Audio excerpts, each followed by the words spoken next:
Hello दोस्तों, कैसे हैं आप सब। हमारी कहानियां देखने के लिए हमारे चैनल को सब्सक्राइब कीजिए और हाँ, बेल आइकॉन पर क्लिक करना मत भूलिएगा।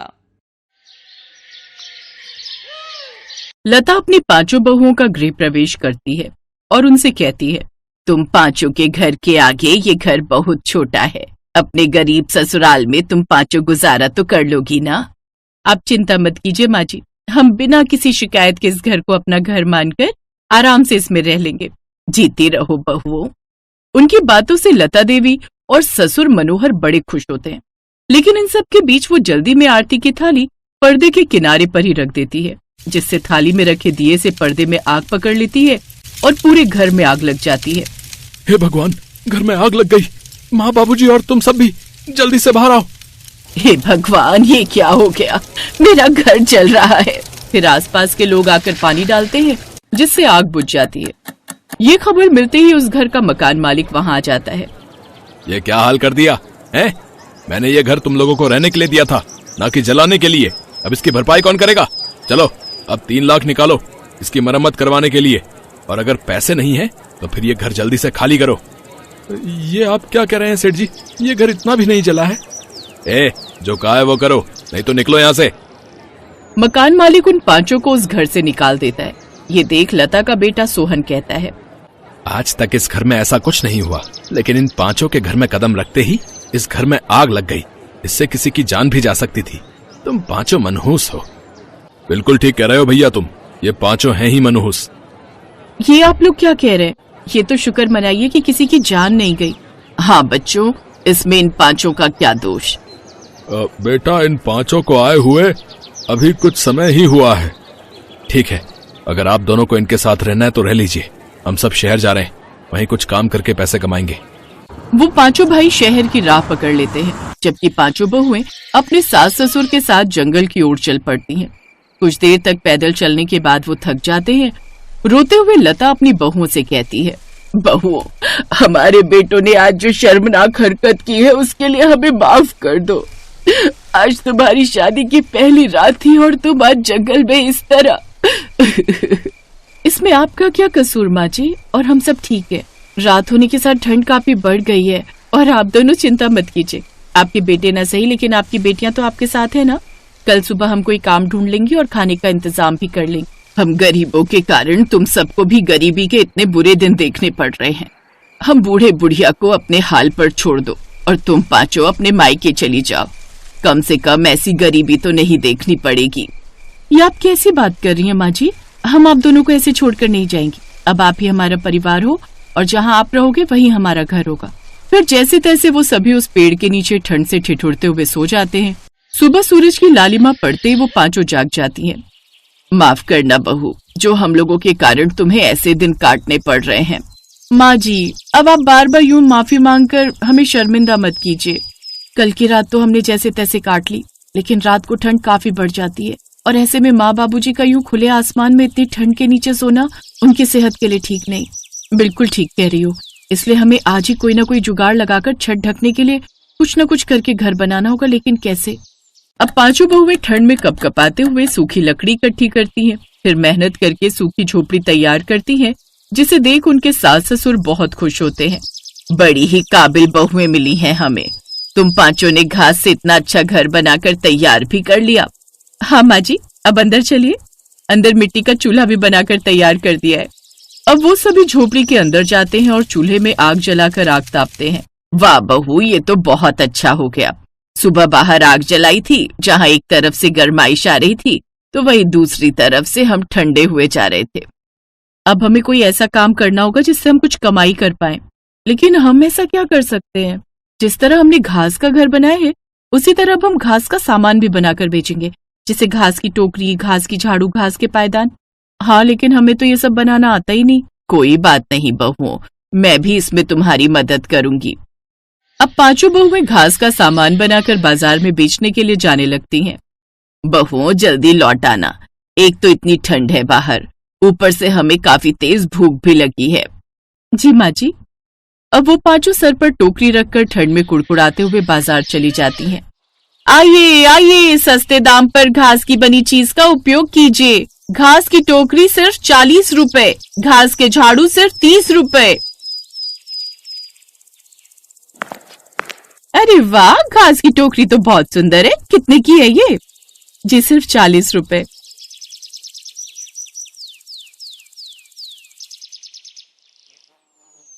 वो ग्राहक उससे टोकरी लेकर चले जाते हैं। शाम तक उनकी थोड़ी बहुत कमाई हो जाती है। इस तरह वो पांचों बहुएं रोज घास का बना सामान और जंगल से लकड़ी काट कर बाजार में बेचने लगी। उनकी थोड़ी बहुत कमाई हो जाती है। अब वो एक एक स्वेटर सबके लिए ले आती हैं। ऐसे कुछ दिन बीत गए। एक रोज पांचों बेटे शहर से वापस लौट आए। हमें माफ कर दीजिए आप सब। हम पांचों आपको ऐसे ही छोड़कर चले गए, लेकिन वक्त रहते ही हमें यह एहसास हो गया कि इतनी ठंड में अपने परिवार को यूं बेसहारा छोड़कर हमने कितनी बड़ी गलती कर दी। लेकिन अब आप सबको परेशान होने की कोई जरूरत नहीं है। हम पांचों ने थोड़े पैसे इकट्ठे कर लिए हैं। अब हम अपना पक्का घर बना लेंगे। अब हम पांचों को माफ कर दो, जो शादी के पहले दिन ही अपनी पत्नियों को छोड़कर चले गए। सुबह का भूला अगर शाम को घर आ जाए तो उसे भूला नहीं कहते। वो सभी अपने पतियों को माफ कर देती हैं। अब वो कुछ ही दिनों में खुद का पक्का घर बनवा लेते हैं और उसमें खुशी खुशी रहने लगते हैं। मुंबई शहर में राजरानी अपने 3 बेटों के साथ रहती थी। राजरानी का सबसे बड़ा बेटा धीरज एक बैंक में सरकारी कर्मचारी था, जबकि मंझला बेटा पुनीत और सबसे छोटा बेटा आरव बेरोजगार थे। राजरानी का परिवार शहर के नामी परिवारों में आता था। धीरज की शादी शहर की ही एक मॉडर्न लड़की एकता से हुई थी, जबकि पुनीत और आरव अभी कंवारे थे। सासू माँ, आज मेरी फ्रेंड्स घर पर किटी पार्टी के लिए आ रही हैं, तो मैं पार्लर जा रही हूँ तैयार होने के लिए। अच्छा, लेकिन तुमने तो मुझसे इस बारे में पूछा ही नहीं। अब क्या मुझे पार्टी करने के लिए भी आपसे परमिशन लेनी होगी माँ जी? ओहो, अच्छा ठीक है, तू जा, घर का काम मैं देख लूंगी। इसीलिए तो मैं आपसे कह रही हूँ कि मेरे दोनों देवरों की शादी आप करवा दीजिए। आखिर मैं भी कब तक अकेली इस घर की जिम्मेदारियों को उठाती रहूंगी। उनकी शादी हो जाएगी तो मुझे भी थोड़ा आराम मिल जाएगा। अरे बहू, शादी तो उन नालायकों की मैं करवा दूं, पर उन दोनों निकम्मों से शादी आखिर करेगा कौन? शहर की कोई लड़की तो निकम्मों से शादी करने से रही, तो माँ जी फिर गांव की कोई लड़कियां ले आइए। अगर शहर की लड़की के चक्कर में रही तो ऐसा ना हो कि दोनों देवरों की उम्र ढल जाए और गांव की लड़की भी ना मिले फिर उन्हें। तुम सही कह रही हो बहू। अब भले ही मुझे गांव की लड़कियों को ही बहू क्यों न बनाना पड़े, लेकिन अब मैं उन दोनों की शादी करके ही रहूंगी। अगले दिन ही राजरानी अपने पंडित को बुलाती है और अपने दोनों बेटों के लिए लड़की ढूंढने के लिए कहती है। कुछ ही दिनों में पंडित एक ही गांव की 2 लड़कियों रेशमा और कोमल का रिश्ता लेकर आता है। दोनों ही लड़कियां दिखने में खूबसूरत थी, इसलिए उनकी फोटो देखकर राजरानी झट से शादी के लिए हाँ कर देती है और फिर 2 महीने के अंदर ही उन दोनों को अपनी बहू बनाकर घर ले आती है। राजरानी उनकी आरती उतारते हुए कहती है, हमारे घर में दोनों नई बहुओं का स्वागत है। अब अपने पैर से कलश गिराकर गृह प्रवेश करो बहू रानी। आज से ये घर हमारे साथ साथ तुम्हारा भी है। अरे मोरी मैया, ये तो कितना बड़ा घर है। इतना बड़ा तो अपने गांव का पंचायत घर भी नहीं है। क्यों री कोमल, सही कहा ना हमने? 100% सच कहा दीदी। हमको तो ऐसा लागत है जैसे मैं खुली आंखों से कौनो सपना देख रही हूँ। उन दोनों को इतना खुश देखकर एकता और राजरानी खुश हो जाती हैं, लेकिन उन्हें क्या पता था कि उनके घर आई ये गांव की बहुएं आगे क्या क्या कारनामे दिखाएंगी। अरे मोरी मैया, ये अलमारी यहाँ रखी हुई है। हम तो सारे घर में इसे ढूंढ रहे थे, पर पता नहीं ये जेठानी जी ने इसमें इतनी सारी सब्जियां और फल काहे रखे हैं। रेशमा जल्दी से उसमें से सारा सामान निकालती है और अपने सारे कपड़े उसमें रख देती है। अरे बहू, ये तुम क्या कर रही हो? माँ जी, हम अपने कपड़े अलमारी में लगा रहे हैं। लेकिन मंझली बहू, ये अलमारी नहीं फ्रिज है। फ्रिज वो का बीमारी है बहू, इसमें कपड़े नहीं बल्कि फल, सब्जियां, दूध और पीने का ठंडा पानी रखा जाता है। अरे मोरी मैया, तब इन्हें तो हम कहें कि ये ठंडी और लाइट वाली अलमारी तो हम पहली बार देखे हैं। उधर कोमल अपने हाथ में फूलों की माला लेकर इंग्लिश टॉयलेट पर चढ़ाते हुए उसके आगे हाथ जोड़कर खड़ी हो जाती है। तभी एकता उसके पास आती है और कहती है, अरे कोमल, ये तुम क्या कर रही हो? तुमको दिखता ना है का जेठानी जी, हम इसको प्रणाम कर रहे हैं। तुम पागल हो गई हो क्या?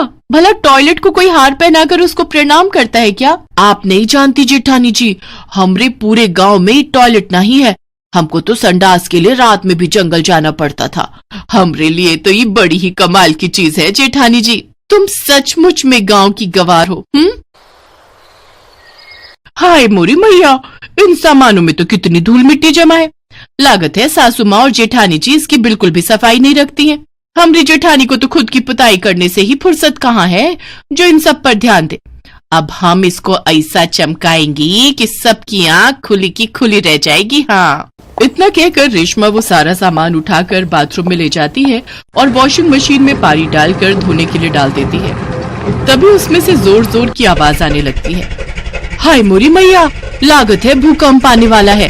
हमको जल्दी से जाकर टेबल के नीचे छुप जाना चाहिए, नहीं तो कहीं ये घर हमरे ऊपर ही ना गिर जाए। रेशमा जल्दी से जाकर टेबल के नीचे छुप जाती है। तभी मशीन की आवाज सुनकर राजरानी वहाँ आती है।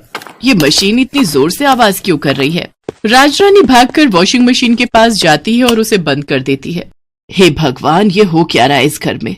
फ्रिज में कपड़े रखे जा रहे हैं, मशीन में लैपटॉप धुल रहा है, टॉयलेट को माला पहनाई जा रही है। ओफो, पता नहीं क्या होगा मेरे इस घर का। राजरानी रेशमा को आवाज लगाती है और कहती है, रेशमा बहू। जी सासू माँ, हम यहाँ छुपे हैं इस टेबल के नीचे। लेकिन तुम वहाँ क्यों छुपी हुई हो? सासू माँ, भूकंप आए वाला है, आप भी हमरे साथ छुप जाओ, नहीं तो ये भूकंप कहीं आपको भी ना ले डूबे। कोई भूकंप नहीं आ रहा है, जल्दी से टेबल के नीचे से बाहर आओ। क्या हुआ? भूकंप चला गया क्या?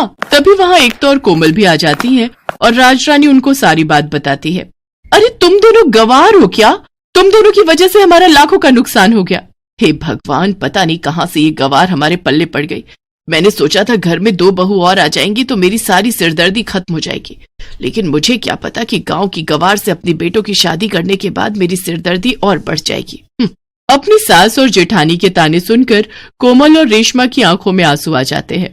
साथ ही उन्हें अपने किए पर पछतावा भी होता है।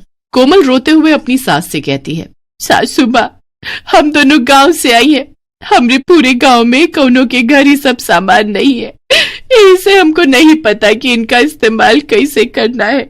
हमने ये सब जानबूझ के नहीं किया, हमको माफ कर दीजिए।